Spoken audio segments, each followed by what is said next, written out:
Mike. Redpath, from the 10th district.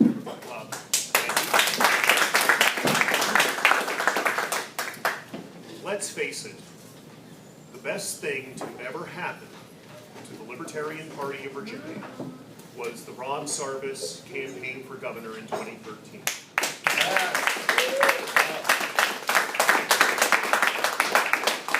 And at the SCC meeting in November 2013, just after Election Day, Rob attended, and he said he was thinking about running for U.S. Senate this year. And I thought, geez, the guy just ran for governor, now he's thinking about running for U.S. Senate again.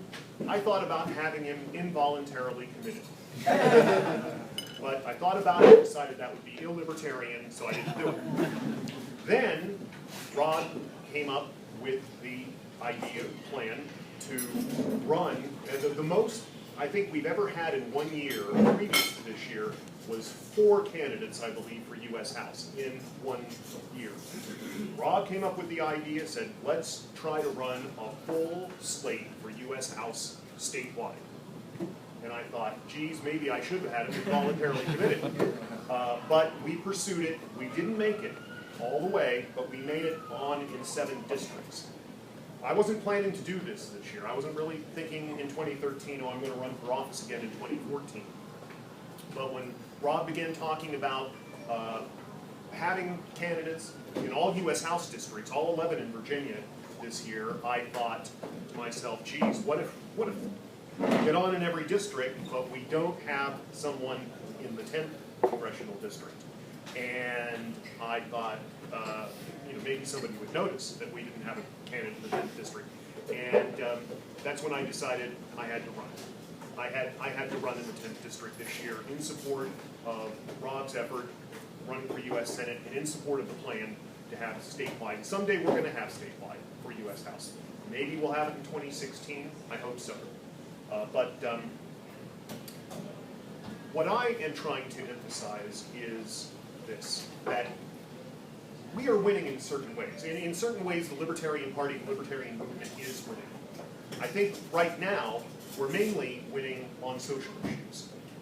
Gay marriage is becoming accepted. More and more people, the New York Times finally coming out in favor of marijuana legalization. We seem to be winning more on social issues than we are economic issues. Because a few miles east of here, no matter the question, the answer always is increased spending, and in the recent past has always been raise taxes. And the United States is paying a price for this. The United States is falling in terms of economic freedom among nations of the world. Economic Freedom of the World published, it's on the Cato website. I think the Fraser Institute in Canada is involved with it. The United States has fallen from the second freest economy in the world to 17th between 2000 and 2014. We used to be second just to Hong Kong. Now we're behind Canada. We're behind, you name it. There are a lot of nations you'd be surprised. We are now ranked behind in economic freedom. And you look at the per capita incomes, if you divide all the nations of the world into quartiles, you can see it. Boom, boom, boom, boom. Just like that, where the quartile with the highest economic freedom has the highest per capita income and the greatest prosperity, and those lowest in economic freedom are the poorest nations in the world. Unfortunately, we are going the wrong way, and we're going the wrong way fast, and it's happened under Republican presidents, it's happened a president and a Democratic president, and Republican Congresses, and Democratic Congresses.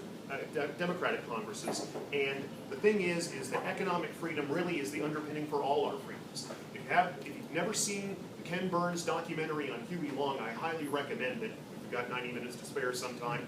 But a woman made a point in that documentary that nobody could really challenge Huey Long in Louisiana, because at that time you either worked for the government, the power company had a few jobs, but basically the only employment opportunities at the time were with the government in Louisiana. Well, if you worked for the government, you couldn't criticize Huey Long.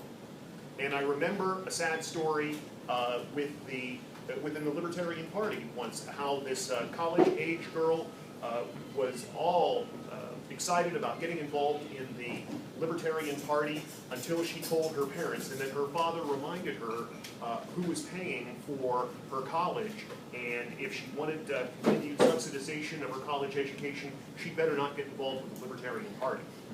And what people don't seem to realize out there is that economic freedom is the underpinning for all our freedoms.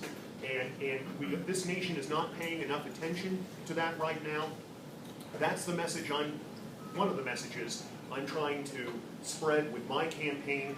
We probably will touch on the specifics during the Q&A on various questions, but that's my role in this election, I think. In fact, the slogan is economic freedom protects all freedoms. I want to give people a message for them to think about and consider and take forward with them beyond election day. So thank you very much.